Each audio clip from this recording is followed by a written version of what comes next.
Mira los zapatos que traes puestos, voltéalos. Busca esas 3 rayas. ¿Sabes qué se pagó por ese logo? 2 botellas de whisky. 2.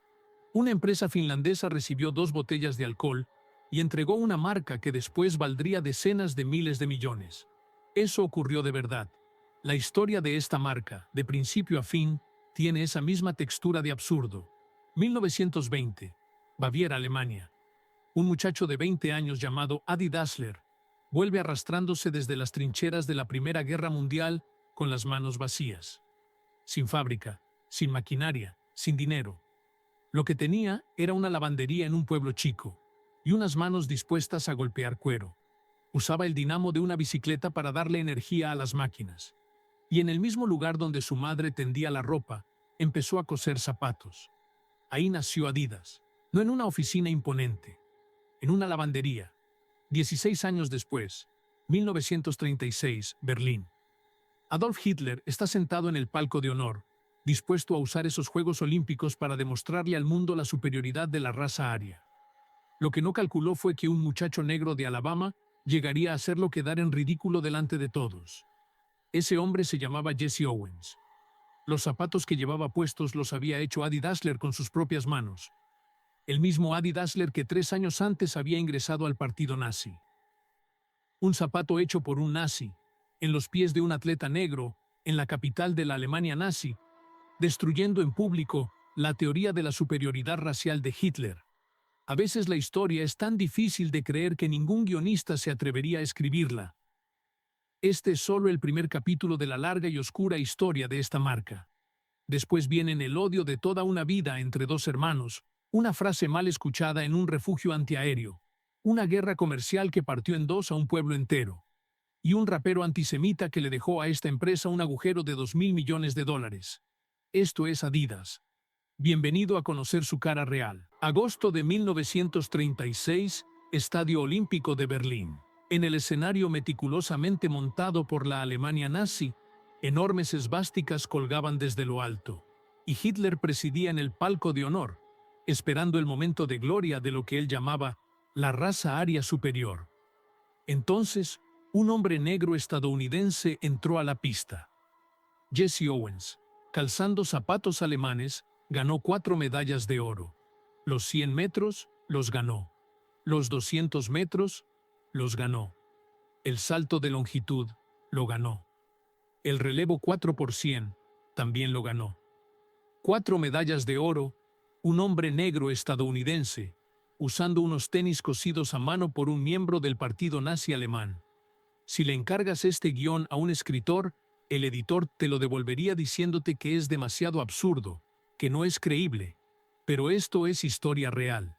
Y ese par de zapatos venía de un hombre llamado Adolf Dassler, a quien sus amigos llamaban Adi. Retrocedamos 16 años. El 3 de noviembre de 1900, en el pequeño pueblo bávaro de Herzogenaurach, un lugar que necesitas buscar con lupa en el mapa, un lugar donde la gente era zapatero o tejedor. Ahí nació Adi Dassler, el hijo menor de la familia. Su padre era sastre, y su madre Pauline administraba una lavandería. Un lugar bañado todo el día en vapor, impregnado del olor a tela mojada. La guerra lo revolvió todo. En 1918, Adi fue reclutado y pasó los últimos meses de la Primera Guerra Mundial pudriéndose en las trincheras. Cuando regresó a casa en 1919, se encontró con una Alemania hecha pedazos, fábricas paralizadas, materiales escasos, la moneda destruida, el país entero como un trapo mojado que alguien había exprimido hasta la última gota. Adi miró esas ruinas y decidió hacer zapatos. La decisión en sí no tenía nada de extraordinaria. Herzogenaurach era ya un centro de fabricación de calzado. Lo extraordinario era qué tipo de zapatos quería hacer y dónde los iba a hacer. No tenía fábrica, no tenía maquinaria, no tenía capital. Lo que tenía era un rincón en la lavandería de su madre, unos retazos de cuero de bodega rescatados de las obras de posguerra, y una idea que a los demás les parecía un poco descabellada. Los atletas merecen zapatos diseñados específicamente para el deporte. Hay que entender el contexto. En esa época, la persona que corría, la que pateaba un balón y la que saltaba en longitud Usaban básicamente el mismo zapato. Nadie había considerado en serio que cada deporte exige una tracción diferente en la suela, un soporte diferente en el empeine. A Adi le parecía un absurdo. La frase que años después se convertiría en el alma de la marca era suya: innovar, no imitar. En ese entonces era apenas un muchacho de 20 años, martillando cuero a mano en la lavandería de su madre. El problema más grande era la electricidad. El suministro eléctrico del pueblo en la posguerra era de todo menos confiable. Los apagones eran constantes y las máquinas simplemente no funcionaban. La solución de Adi merece su propio capítulo de comedia negra. Consiguió una bicicleta vieja, conectó los pedales a una pulidora de cuero, contrató a su primer trabajador y le dijo que pedaleara sin parar, usando la fuerza de sus piernas para mover la máquina. Imagínate la escena: un hombre pedaleando sin parar en una lavandería, sin ir a ningún lado, solo para que la pulidora del cuarto de al lado siguiera girando. Ese fue el punto de partida de un imperio. El 1 de julio de 1924, el hermano mayor de Adi, Rudolf Dassler, se unió al negocio. Rudolf había nacido en 1898 y su carácter era el opuesto exacto al de Adi. Adi era introvertido y callado, feliz de pasarse el día encorvado sobre el banco de trabajo probando nuevos diseños. Rudolf era extrovertido, con labia, vendedor nato. Los dos hermanos registraron formalmente la empresa: Fábrica de Calzado Deportivo Hermanos Dassler. Adi se encargaba de la técnica, Rudolf de las ventas. Una combinación que parecía perfecta. El negocio comenzó a crecer. Adi estudiaba los requerimientos específicos que cada deporte imponía al calzado. Visitaba atletas en persona, recogía opiniones y volvía al banco de trabajo a ajustar los diseños.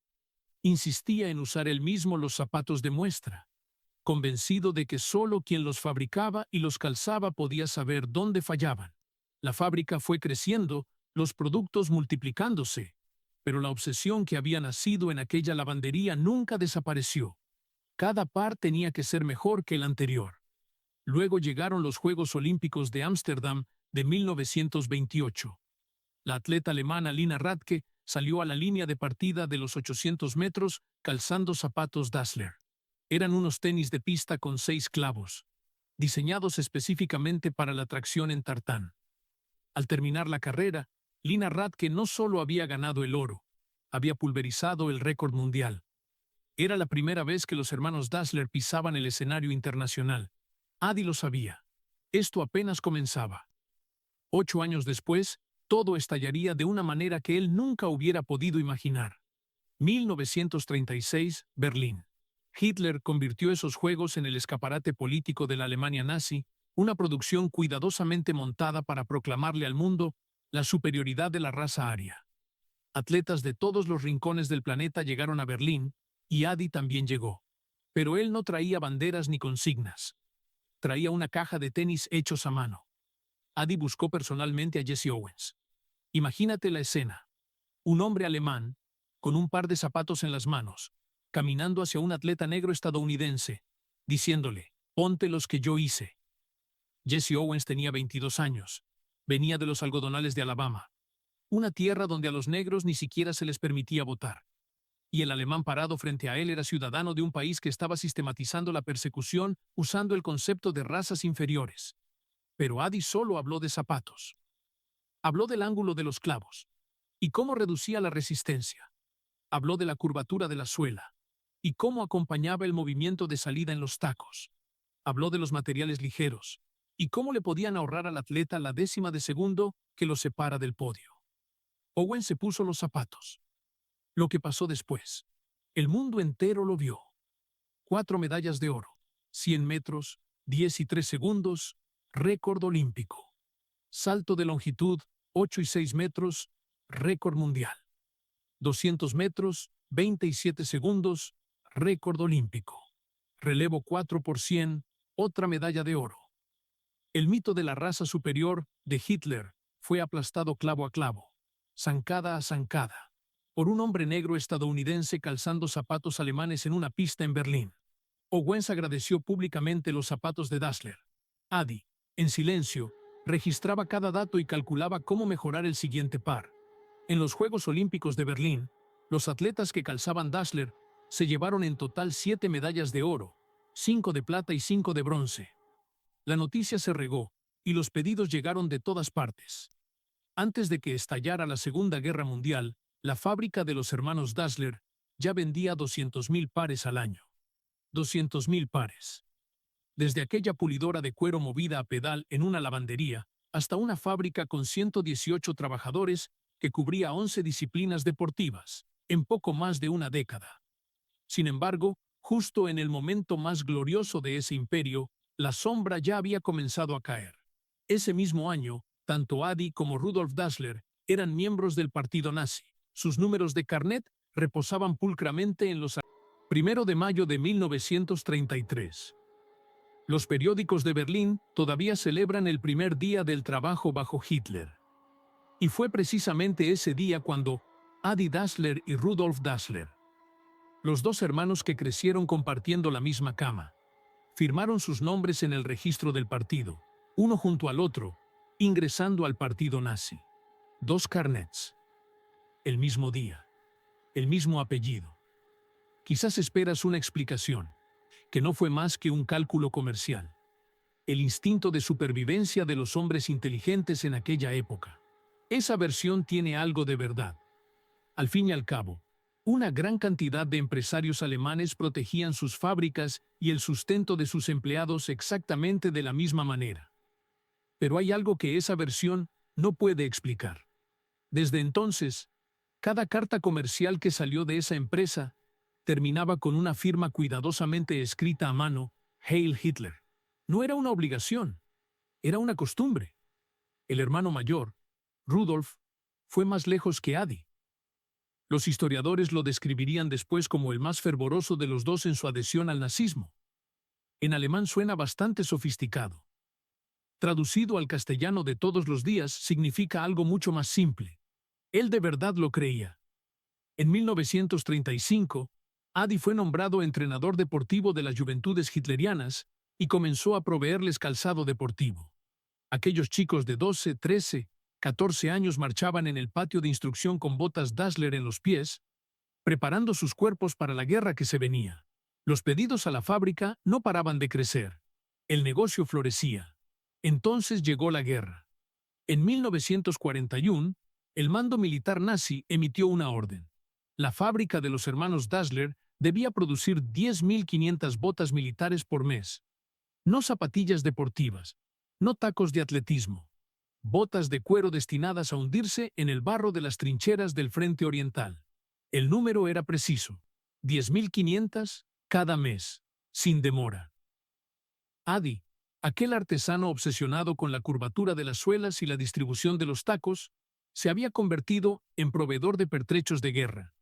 En 1943, el Reich declaró la guerra total. La fábrica se reconvirtió por completo y comenzó a fabricar componentes del lanzacohetes antitanque Panzerfaust, un arma de un solo uso diseñada para destruir los vehículos blindados de los aliados. Las hormas y el cuero desaparecieron. En su lugar, tuberías metálicas y el olor a pólvora.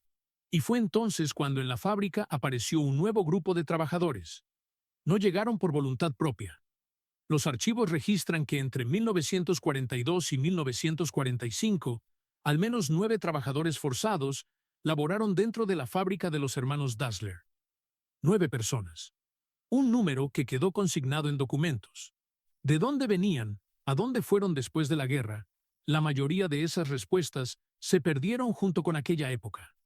Eso es lo que era, en aquellos años, la fábrica que está detrás de las zapatillas que hoy llevas puestas. En julio de 1940, Adi fue llamado a filas y se convirtió en radiotelegrafista del ejército alemán. Por suerte, o quizás por el valor estratégico que el Reich veía en su fábrica, sirvió apenas 7 meses, y en febrero de 1941 fue dado de baja anticipada bajo el argumento de administrar la producción de pertrechos militares. Regresó a la fábrica. Rudolf no tuvo la misma suerte. En 1943 fue enviado al frente, y entre el estruendo de los cañones, la grieta que ya existía entre los dos hermanos empezó a convertirse en un abismo. Ahora llegamos al momento central de esta historia. En 1943, una noche de fecha imposible de precisar, los bombarderos aliados sobrevolaron Herzogenaurach. Las sirenas de alerta antiaérea rasgaron el aire. La gente corría en estampida hacia los refugios. Adi y su esposa Käthe bajaron de golpe al búnker y encontraron a Rudolf y su familia ya adentro. Sobre sus cabezas, el rugido de los motores, el silbido de las bombas, el sonido más aterrador que la guerra puede tomar forma. En ese instante, Adi miró hacia la oscuridad del cielo, con el juramento bávaro que siempre tenía a mano, masculló en voz baja. Ahí vienen de nuevo esos hijos de puta. Hablaba de los bombarderos que cruzaban el cielo. En ese sótano cualquier persona en su sano juicio lo habría entendido así. Pero Rudolf no. Los años de desconfianza acumulada, el resentimiento por las decisiones comerciales de su hermano menor, la rabia de haber sido enviado al frente mientras Adi se quedaba protegido en la fábrica. Todo eso se condensó en ese instante y torció el sentido de esas palabras. Rudolf estaba convencido de que Adi se lo había dicho a él y a su familia. Ahí vienen de nuevo esos hijos de puta. Una maldición lanzada al cielo nocturno. Eso fue suficiente para derrumbar 30 años de hermandad. Uno de los malentendidos más costosos de la historia nació en un refugio antiaéreo, mientras el ruido de los bombarderos borraba para siempre el contexto de esas palabras. En 1945, terminada la guerra, el ejército estadounidense ocupó Herzogenaurach. Rudolf fue arrestado por soldados norteamericanos, acusado de haber pertenecido a las SS.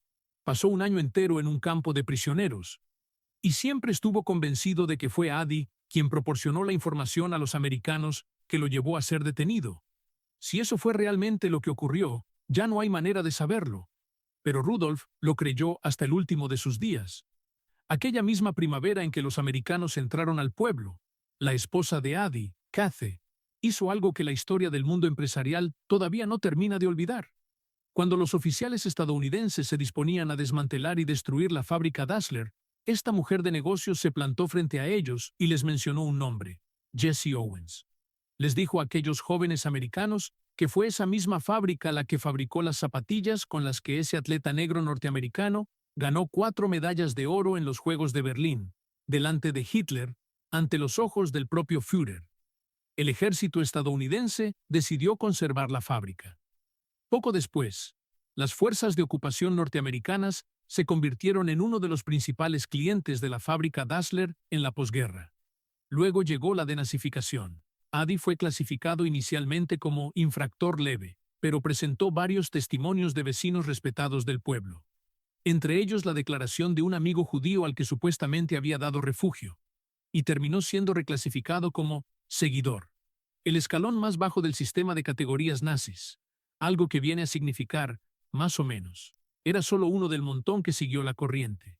En cuanto a Rudolf, regresó del campo de prisioneros cargando un odio incontenible hacia su hermano, además de su ficha de militante y ese capítulo oscuro de su supuesta vinculación con las SS. 30 años de lucha compartida. 2 carnets del partido nazi. Un malentendido en un refugio antiaéreo. Ahora entre los dos hermanos solo quedaba un río.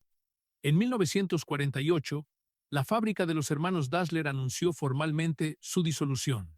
La fábrica, las máquinas, los trabajadores. Todo se dividiría en dos. 2 hombres, cargando cada uno sus propias heridas, los enterraron en el mismo cementerio de la iglesia. En teoría, esto debería ser una historia de reconciliación.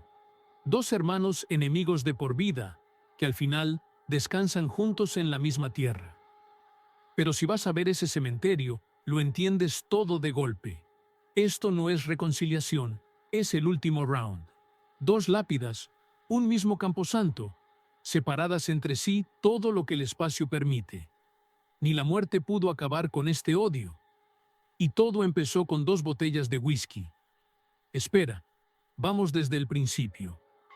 En 1948, la guerra había terminado.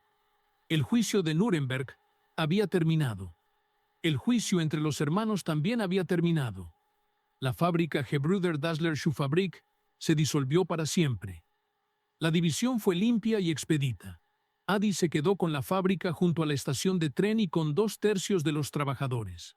porque la mayoría prefería seguir al hombre que de verdad entendía de zapatos. Rudolf se fue con el tercio restante, cruzó el río Aurek y levantó su propio negocio en la orilla de enfrente. Un río se convirtió, de la noche a la mañana, en una frontera. Rudolf fue el primero en moverse. En enero de 1948 registró Ruda, Rudolf Dassler, las primeras sílabas de su nombre, simple y directo. Pero pronto le pareció que ese nombre no tenía suficiente peso, que sonaba más a panadería que a imperio. Así que el 1 de octubre del mismo año volvió a registrar Puma Schuhfabrik, Rudolf Dassler, Puma. La palabra viene del quechua, la lengua de los Andes sudamericanos, y significa puma, fuerza, agilidad, independencia. El primer logo de Puma mostraba a una fiera saltando desde la letra D. ¿Sientes esa carga simbólica? Quería ser la bestia que salta fuera de la sombra familiar. Adi tardó un poco más, pero pisó más firme. El 18 de agosto de 1949, junto con 47 trabajadores, registró Adidas AG, Adidas, su propio nombre partido en dos. En ese nombre no hay disfraces de ambición, solo el reconocimiento de un zapatero a su propio oficio.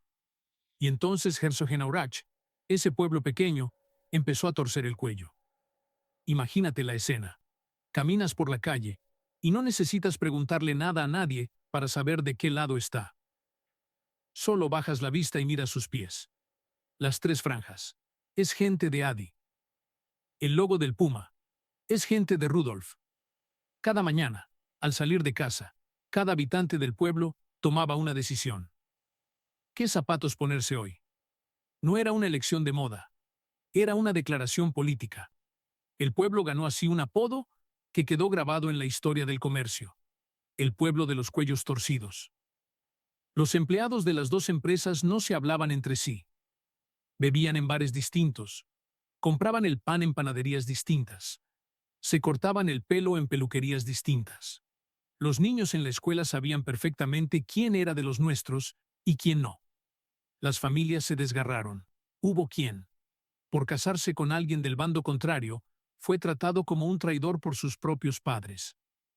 Las dos empresas patrocinaban cada una su equipo de fútbol en el pueblo. Y las noches de clásico local, Herzogenaurach parecía estar al borde de una guerra civil. Y las dos mujeres que estaban detrás de todo aquello, Kethe, la esposa de Adi, y Friedl, la esposa de Rudolf, antes de la separación habían vivido bajo el mismo techo. Después de la separación nunca volvieron a dirigirse la palabra. Toda una vida. Ni una sola palabra. Hay otra historia que nunca pudo confirmarse del todo, pero que explica por qué este odio era tan visceral, tan hondo. Se dice que Rudolf tuvo un affair con Kethe, la esposa de Adi. Nadie puede probarlo, pero en un pueblo de cuellos torcidos, nadie necesita pruebas. El rumor mismo es un hecho.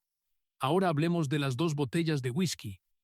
En 1952, los Juegos Olímpicos de Helsinki. Los dos hermanos estaban allí, como dos capos del crimen organizado a la antigua usanza, rondando las pistas, reclutando atletas en persona. Los sobornos, según se documenta, eran cosa habitual. Ese era el campo de batalla donde votaban con los pies.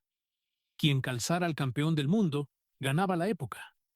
Y fue ese mismo año cuando Adi cerró un trato que cambiaría para siempre la historia de las marcas deportivas. Había en Finlandia una empresa de artículos deportivos llamada Karhu, que en finlandés significa oso. Los zapatos de Karhu tenían un elemento de diseño: dos franjas paralelas para reforzar la parte superior del calzado. Adi los vio y supo que los quería, pero pensó que dos franjas no eran suficientes. Él necesitaba tres. Fue a hablar con Karhu y puso sobre la mesa su oferta, el equivalente a unos 1.600 euros de hoy en efectivo, más 2 botellas de whisky. Karhu aceptó. Los Adidas que llevas puestos, el dinero que gastaste en ellos, las 3 franjas más icónicas de la historia del deporte. En su momento costaron 1.600 euros y 2 botellas de whisky finlandés.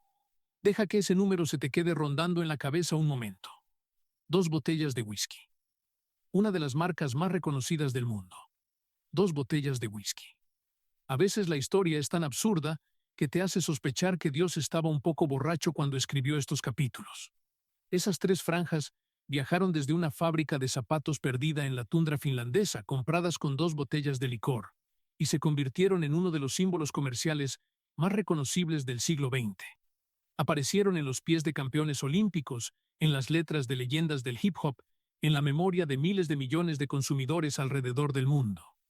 Y en Herzogenaurach aparecieron en cada mirada que se bajaba hacia el suelo. Se convirtieron en una pertenencia, en una postura, en una identidad. La guerra entre los dos hermanos siguió así por más de 20 años. El 27 de octubre de 1974, Rudolf Dassler murió en Herzogenaurach. El 6 de septiembre de 1978, Adolf Dassler murió en Herzogenaurach. Insuficiencia cardíaca.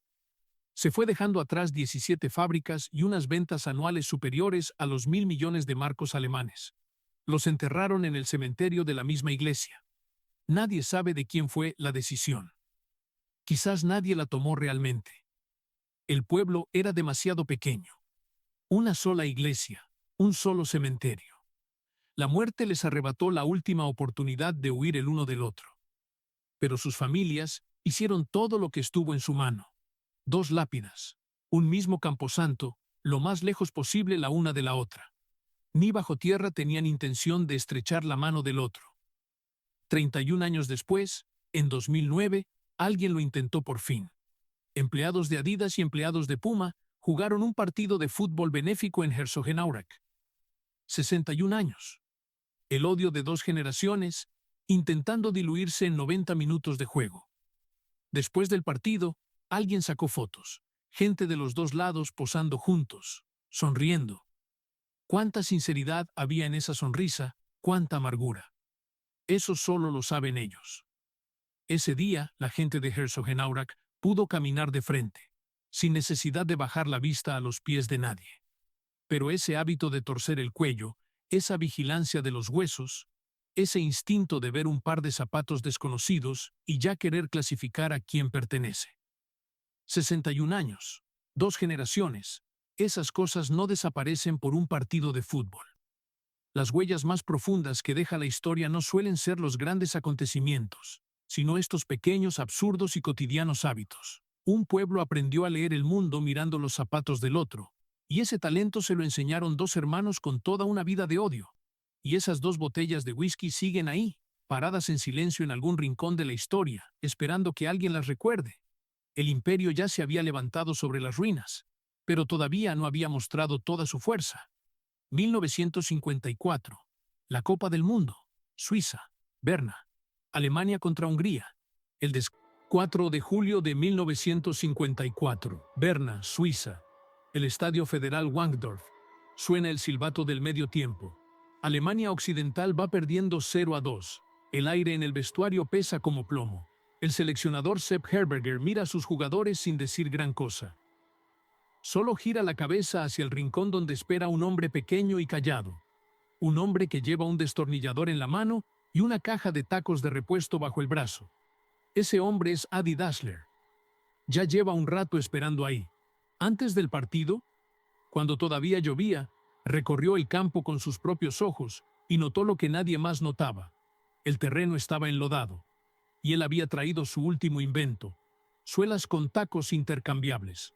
Los tacos normales resbalaban en el barro. Los suyos se hundían en la tierra húmeda y la agarraban de verdad. Se arrodilló frente a cada jugador y fue cambiando los tacos uno por uno. El tornillo de metal girando en la suela de caucho, 1 vuelta, 2 vueltas, 3 vueltas. En la segunda mitad, Alemania Occidental volvió al campo. Ya sabes lo que pasó. Helmut Rahn metió el gol definitivo en el minuto 84. Alemania 3, Hungría 2. El equipo más poderoso del mundo, invicto durante 4 años seguidos, cayó en Berna bajo la lluvia. Los alemanes llamaron a eso Das Wunder von Bern, el milagro de Berna. Una nación entera tembló de emoción. Un país que se había reconstruido sobre las ruinas de la guerra encontró en ese instante algo que llevaba mucho tiempo sin sentir: orgullo. La vergüenza de posguerra, la pobreza de posguerra, la espalda encorvada de posguerra. Todo eso se disolvió. Aunque fuera por un momento, en ese césped mojado cuando sonó el silbato final. Pero entre todos los relatos que glorificaron esa victoria, hay un detalle que casi nunca se menciona: el destornillador. Adi Dassler jamás concedió entrevistas. Su nombre raramente aparecía en las portadas de los periódicos. Pasó casi toda su vida dentro de una fábrica, agachado en el piso del taller, estudiando la curvatura de las suelas, midiendo los puntos de presión en el tobillo, anotando cada queja de cada atleta. Creía en una sola cosa: que un buen calzado puede cambiar el resultado de un partido. La lluvia de Berna le dio la razón. Después del milagro, el mundo conoció a Adidas. Desde los años 50 hasta los 60, la empresa creció como una bola de nieve que rueda cuesta abajo sin parar. Llegó el primer calzado de atletismo profesional. Apareció el Azteca Gold, el Spike diseñado específicamente para los Juegos Olímpicos de México, que en el aire enrarecido de la meseta ayudó a los atletas a romper récords mundiales uno tras otro. En 1963, Adi lanzó el primer balón de fútbol Adidas. Ese mismo año nació en silencio una sandalia de baño llamada Adilet. No por razones de moda, sino para resolver un problema muy concreto: el pie de atleta que torturaba a los deportistas en los vestuarios. En 1967 apareció el primer chándal Adidas, esa chaqueta holgada con cierre, que desde entonces aparecería miles de millones de veces en cada calle del mundo. El hijo del zapatero estaba redefiniendo, prenda por prenda, la palabra deporte. Luego llegó 1970, el Mundial de México. Dos hermanos que se odiaban encontraron, por una vez, un punto de acuerdo. Los jefes de Adidas y Puma firmaron en secreto un pacto. Ninguno de los dos iría a buscar a Pelé. La razón era simple: Pelé pedía demasiado dinero y ninguna de las dos empresas quería librar una guerra de ofertas que los arruinara a ambos. Ese acuerdo pasó a la historia como el Pacto Pelé. El pacto duró unas pocas semanas. Puma traicionó. Firmaron con Pelé en secreto. Le pagaron una suma considerable. Y la condición era que jugara con las Puma King durante el torneo. Así que en los cuartos de final del Mundial de 1970, Brasil contra Perú, justo cuando el árbitro estaba a punto de dar inicio al partido, Pelé salió corriendo hacia el centro del campo y le hizo una señal al árbitro con la mano: un momento, necesito amarrarme las agujetas. El estadio entero esperó. Varios segundos. Las cámaras se giraron hacia sus pies. El plano de televisión en vivo encuadró perfectamente el logo de Puma sobre el cuero de sus botines. Luego Pelé se levantó, volvió a su posición con toda la calma del mundo y el partido comenzó. Sus agujetas nunca habían estado desatadas. Fue una actuación cuidadosamente coreografiada. 30 segundos de publicidad televisiva de oro, donados al mundo por el mismísimo dios del fútbol. Cuando Adi se enteró, dicen que guardó silencio durante un buen rato. Pero Adidas tenía batallas más grandes que ganar. En ese mismo Mundial de 1970 había otro objeto que le pertenecía a Adidas: el balón Telstar. Era la primera vez en la historia de la Copa del Mundo que se designaba un balón oficial. El diseño hexagonal en blanco y negro, concebido expresamente para mejorar la visibilidad en los televisores en blanco y negro de la época. Si has visto fotografías de esos años, lo reconocerás de inmediato. Ese balón fue el símbolo visual de toda una década. En 1972, los Juegos Olímpicos de Múnich, Adidas presentó el trébol, su nuevo logotipo. Esas 3 hojas se convertirían desde entonces en uno de los símbolos más reconocibles de la historia del deporte. Pero Múnich 1972 no fue solo gloria. A principios de septiembre, 11 atletas israelíes fueron tomados como rehenes en la Villa Olímpica por un grupo armado palestino y asesinados. Fue la página más oscura de la historia del deporte. Los aplausos de aquellos juegos quedaron para siempre manchados de sangre. El trébol de Adidas nació en ese instante roto, partido en 2. El tiempo no espera que estés listo para recibirlo. En los años siguientes, el imperio siguió expandiéndose. En 1973, Horst, el hijo de Adi, abrió su propio camino y fundó la marca Arena, enfocada en el mercado de natación. Para 1978, Adidas ya operaba 17 fábricas en todo el mundo y sus ventas anuales superaban los 1.000 millones de marcos. 1.000 millones, los que ganó una marca que había empezado en el cuarto de lavado de una madre, en los escombros de la posguerra, y que en menos de 30 años se había convertido en un imperio industrial. Y entonces Adi Dassler murió. El 6 de septiembre de 1978, un ataque al corazón se lo llevó. Tenía 77 años. No hubo discursos largos en ningún testamento, ni entrevistas de despedida ante los medios. En toda su vida nunca habló con ningún periodista. El último lugar donde estuvo no fue una sala de juntas, sino el piso de un taller. Hizo una sola cosa en la vida: estudiar zapatos. Puedes imaginarte esa escena: un hombre viejo, agachado junto a un par de prototipos sin terminar, pasando los dedos por las estrías de la suela, comprobando la dureza del caucho, con el ceño fruncido, sin decir una palabra. Ese hombre cambió la historia del deporte. Su esposa Kete y su hijo Horst heredaron todo. 17 fábricas, 1.000 millones de marcos. Una marca que había conquistado el mundo con 3 rayas. Todo eso pasó a manos de la siguiente generación. Pero los imperios nunca se heredan con facilidad. Cuando el fundador se va, cuando esos ojos que siempre buscaban respuestas en el piso del taller se cierran para siempre, los que quedan deben enfrentarse a un juego con reglas completamente distintas. La lógica de las escuelas de negocios, la lógica del capital, la lógica de las fusiones y adquisiciones, empezó a infiltrarse en silencio dentro de aquella fábrica que antes solo hablaba de zapatos. En 2022, las acciones de Adidas se desplomaron un 69% desde su valor máximo. En los almacenes se acumulaban 1.200 millones de euros en inventario que nadie compraba. La pérdida operativa proyectada para el año era de 700 millones de euros.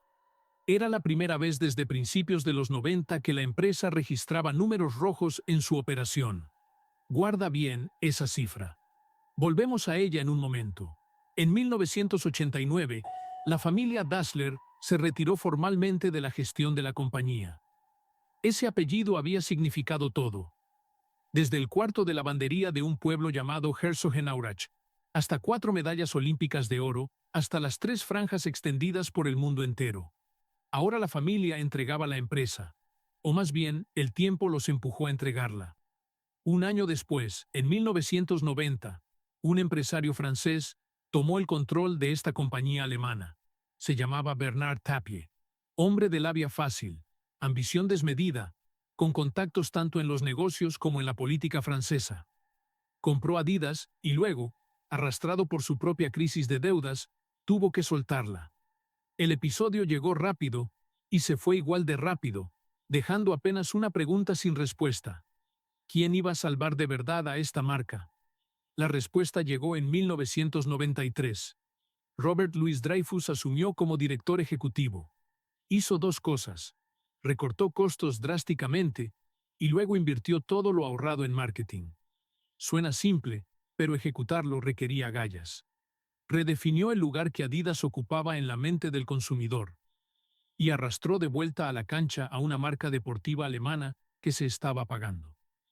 En 1995, Adidas salió a bolsa y recuperó su salud financiera. Fue una resurrección genuina. Quizás pensarías que ese era el mejor arco posible para la historia: caer, sufrir, levantarse y seguir adelante. Pero el mundo de los negocios no es una película de superación. En 2006, Adidas tomó una decisión que la atormentaría durante los siguientes 16 años. La empresa adquirió Reebok por $3.800 millones. $3.800 millones. Era una de las fusiones más grandes que había visto la industria del deporte hasta ese momento. Los argumentos sonaban impecables. Reebok tenía raíces profundas en el mercado estadounidense, contratos de licencia con la NBA y la NFL, marcas satélite como Rockport, equipos de hockey y Greg Norman. Y lo más importante, la operación le permitiría a Adidas plantarle cara de verdad a Nike en el mercado global. Esa lógica, en una sala de directivos, debía sonar muy bien. Entonces empezó a hablar la realidad. Los años de Reebok, bajo el paraguas de Adidas, se pueden resumir en una sola palabra: estancamiento. La marca nunca encontró su rumbo. No era una marca deportiva profesional, ni tampoco una marca de moda casual. Flotaba en el medio, sin alcanzar ninguno de los 2 extremos. Los analistas coincidieron después en que el problema de fondo era que la propia Adidas No sabía bien qué quería hacer con Reebok. Si no sabes a dónde vas, cualquier camino te lleva por las malas. Para 2010, Reebok representaba aproximadamente el 18% de las ventas totales de Adidas. El número todavía no parecía catastrófico, pero ocultaba una tendencia de caída que se aceleraba sin pausa. Al mismo tiempo, la marca principal de Adidas también entró en una época turbulenta alrededor de 2014. 3 años consecutivos de caída en ingresos, una acción que perdió cerca del 40% de su valor. La turbulencia económica en el mercado ruso era un factor, la contracción del negocio de golf era otro, y el desgaste gerencial provocado por la integración de Reebok fue una carga que jamás desapareció del todo.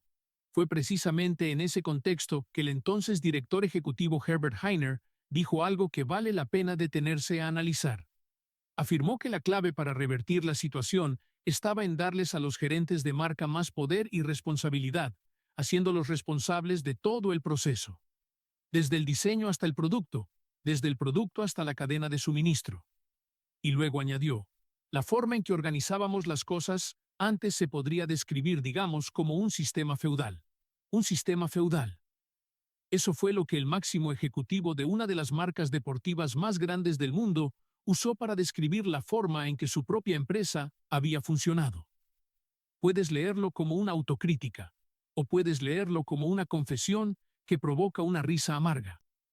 Una empresa moderna con decenas de miles de empleados, operando en decenas de mercados alrededor del globo, cuyo funcionamiento interno resultaba ser el de un castillo medieval. Hainer reconoció el problema y se puso a trabajar para cambiarlo. Pero hay cosas que, por más sincero que sea el reconocimiento, ya es demasiado tarde para reparar. En 2016, el nuevo director ejecutivo, Kasper Rorsted, lanzó el plan de revitalización de Reebok, al que bautizó Muscle Up. Fortalecer los músculos. En 2017, cerró alrededor de 40 tiendas Reebok. Los costos se recortaban, los recursos se invertían, pero Reebok era como un enfermo crónico. Los tratamientos externos no lograban llegar al verdadero origen del mal. Para 2020, Reebok arrojaba pérdidas superiores a los 100 millones de euros. Su participación en las ventas totales de Adidas había caído del 18% de una década atrás al 7%, del 18% al 7%. En 10 años, esa cifra casi se había reducido a la mitad, y seguía hundiéndose. A finales de 2020, Adidas comenzó a buscarle un nuevo hogar a Reebok, utilizando la clase de lenguaje cuidadoso que se acostumbra en los comunicados corporativos, evaluando alternativas estratégicas. Traducido al castellano directo, nos preparamos para venderla. En febrero de 2021, Adidas anunció formalmente la venta de Reebok, encuadrándola dentro de su plan estratégico quinquenal llamado Own the Game. El 12 de agosto de ese mismo año, se firmó el acuerdo definitivo con Authentic Brands Group. En marzo de 2022, la operación se cerró. Precio final, aproximadamente 2.100 millones de euros, equivalentes a unos 2.500 millones de dólares. Ahora pon las dos cifras una al lado de la otra. Entrada a 3.800 millones de dólares. Salida a 2.500 millones de dólares. Pérdida neta aproximada de 1.300 millones de dólares, conseguida a lo largo de 16 años. Y eso sin contar las centenas de horas de gestión directiva, las reuniones estratégicas, los planes de reposicionamiento de marca, los presupuestos de marketing y, quizás lo más difícil de cuantificar, el costo de oportunidad de toda la energía que Adidas eligió no invertir en construir su propia marca principal. Compraste algo, lo tuviste 16 años, no pudiste arreglarlo, y lo vendiste más barato de lo que te costó. Esa cuenta, en el balance de cualquier empresa, es una línea roja que duele mirar. Y la historia no termina aquí. Justo cuando la herida de Reebok aún no había cerrado del todo, otra tormenta, mucho más grande, ya se estaba formando en el horizonte. Un socio, una relación que había durado 9 años, una línea de producto que generaba cerca de 2.000 millones de euros al año para la empresa, se dirigía hacia su final de una manera que nadie había anticipado del todo. Esa es la historia de Yeezy. Es lo que cuenta el próximo capítulo. Pero primero siente el peso de este momento cronológico. La venta de Reebok se cerró en marzo de 2022. La ruptura con Yeezy llegó en octubre de 2022. El mismo año. Dos golpes, uno tras otro. Adidas, la empresa que ese año vio caer su acción un 69%, estaba atravesando el periodo más difícil de sus 70 años de historia. A veces la verdadera crisis no la fabrica una sola persona. Octubre de 2022. Estudio de grabación del programa de entrevistas de rap Drink Champs, Estados Unidos. Sentado frente a la cámara, Kanye West, también conocido como Ye, pronunció estas palabras. Puedo decir lo que quiera contra los judíos y no se van a atrever a despedirme. 3 días después, Adidas terminó su colaboración de 9 años con él. $2.000 millones en ingresos anuales, desaparecidos. Regresemos al origen de todo esto. En 2013, Adidas firmó un acuerdo de colaboración con Kanye West. En ese momento, él era el rapero más influyente del planeta, el que definía la cultura popular, el verdadero centro de gravedad cultural de su época. 2 años después, en 2015, se lanzó el primer par de Yeezy. ¿Sabes lo que pasó ese día? Las filas frente a las tiendas de sneakers daban vuelta a la manzana. La gente hacía cola toda la noche. El precio de reventa se triplicó el mismo día del lanzamiento. Un par de zapatos se había convertido en un símbolo de estatus, en un tótem cultural. Lo que vino después no tiene otra palabra, fue un milagro. Las ventas de la línea Yeezy escalaron como un cohete. En su momento de mayor esplendor, esa línea le generaba a Adidas unos $2.000 millones al año en ingresos. Alrededor del 40% de las ganancias anuales de la empresa, unos $1.800 millones. Piénsalo, una sola persona, una sola línea de productos, sosteniendo casi la mitad de las utilidades de toda la compañía. Los directivos de Adidas sabían exactamente lo que eso significaba. Le llamaban la colaboración perfecta. Pero otros también sabían otras cosas. Tan temprano como 2018. Ya 5 años dentro de la colaboración. El entonces director ejecutivo, Casper Rorsted, junto con su equipo de altos ejecutivos, dedicó reuniones internas específicamente a evaluar los riesgos de esa relación. Prepararon presentaciones. Hicieron análisis. Incluso, discutieron la posibilidad de poner fin al acuerdo. Los documentos internos muestran que los ejecutivos expresaron abiertamente su preocupación. Esta relación podría explotar en cualquier momento. Y entonces, no hicieron nada. Quizás te preguntas, ¿qué pudo haberles pasado a estos hombres de negocios curtidos en 1000 decisiones? ¿Qué los llevó a ver una bomba de tiempo evidente y a elegir, colectivamente, el silencio? La respuesta tal vez vive en todo aquello que fue documentado durante esos años y deliberadamente ignorado.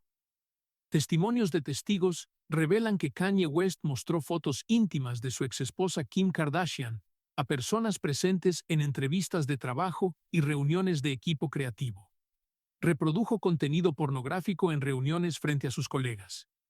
Y lo que resulta aún más difícil de creer, durante una reunión celebrada poco después de la firma del acuerdo en Alemania, tomó un bolígrafo y dibujó una esvástica, el símbolo del partido nazi, sobre el boceto de diseño de un zapato. Le dijo a un ejecutivo judío de Adidas que debería besar el retrato de Hitler todos los días. Les comunicó a sus colegas de la empresa que admiraba el dominio que Hitler tenía sobre la propaganda. Afirmó que los judíos poseen capacidades especiales para acumular riqueza e influencia. En una reunión, le lanzó zapatos a los ejecutivos de Adidas. Todas estas acusaciones están respaldadas por testimonios de testigos o registros internos. Exempleados escribieron cartas abiertas acusando a Adidas de conocer perfectamente la conducta problemática de Kanye West, señalando que la empresa había apagado su brújula moral. Y los ejecutivos de Adidas, bien remunerados, siguieron firmando los cheques. 9 años. 9 largos años. Hasta que en octubre de 2022, la bomba finalmente detonó, y lo hizo con una teatralidad mediática sin precedentes. Primero fue en la Semana de la Moda de París, cuando Kanye apareció públicamente vistiendo una camiseta con la leyenda White Lives Matter, desatando una ola de indignación. Luego publicó mensajes antisemitas en redes sociales. Su cuenta de Twitter fue suspendida después de que escribiera que quería declarar la guerra a los judíos. Y su cuenta de Facebook también fue restringida. En medio del hervidero de la opinión pública, entró al estudio de grabación de Drink Champs y pronunció aquella frase: puedo decir lo que quiera contra los judíos y no se van a atrever a despedirme. Hay en esas palabras una confianza peculiar, una arrogancia acumulada durante años de impunidad. Él sabía perfectamente que Adidas tenía miedo de perderlo. Lo sabía mejor que nadie. Pero esta vez calculó mal. 25 de octubre de 2022. Los ejecutivos de Adidas anunciaron la terminación de toda colaboración con Kanye West a través de una videoconferencia de aproximadamente 2 minutos. 2 minutos. 9 años de colaboración. 2.000 millones de dólares en ingresos anuales, liquidados en 2 minutos. La empresa emitió un comunicado. Las declaraciones y acciones recientes de Ye son inaceptables, llenas de odio y peligrosas, y violan los valores fundamentales de la empresa en cuanto a diversidad, inclusión, respeto mutuo y equidad. El precio.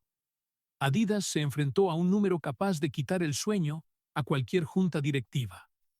Una pérdida proyectada de 1.300 millones de dólares en ventas, con una reducción del beneficio operativo de 534 millones de dólares.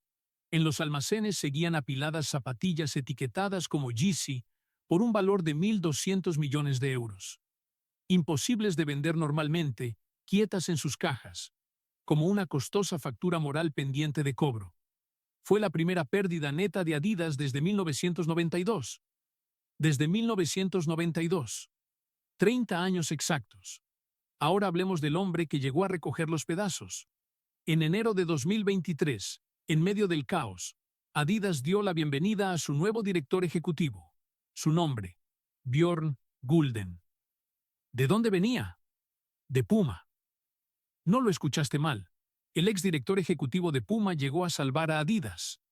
Adi Dassler y Rudolf Dassler. Esos dos hermanos que en 1948 rompieron definitivamente, partiendo en dos el pequeño pueblo de Herzogenaurach y convirtiéndolo en dos campos enemigos irreconciliables. Jamás, bajo ninguna circunstancia, habrían podido imaginar que 75 años después, el hombre al mando de su marca rival sería quien sacaría a una de ellas del precipicio. La ironía de la historia, a veces, supera con creces la imaginación de cualquier guionista. ¿Qué panorama encontró Gulden al llegar? Él mismo fue directo. Los números hablan por sí solos. Nuestro desempeño actual está muy por debajo de lo que debería ser. Pero los números no lo paralizaron.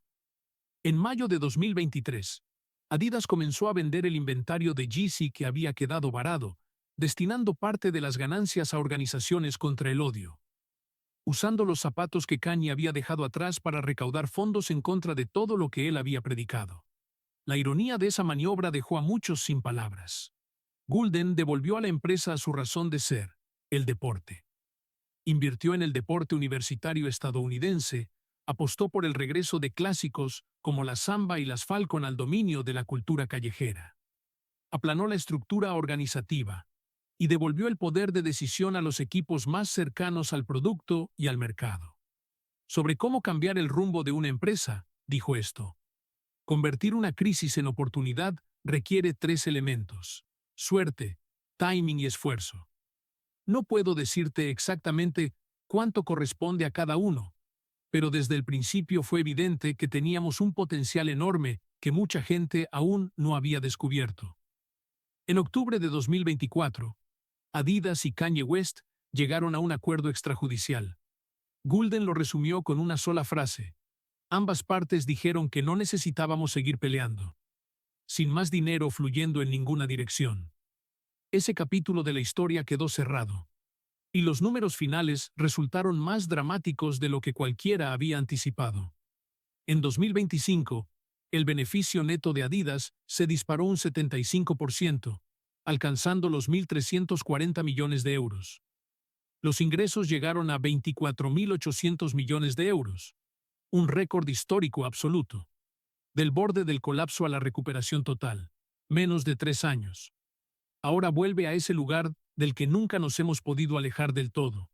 Herzogenaurach, un pequeño pueblo de Baviera. La sede de Adidas y la sede de Puma siguen estando a 4 kilómetros de distancia. Dos marcas, dos edificios, separados por un tramo de carretera y por más de 70 años de historia y rencores. Y dentro de esa historia, vive un ciclo que resulta imposible de sacudir de la mente.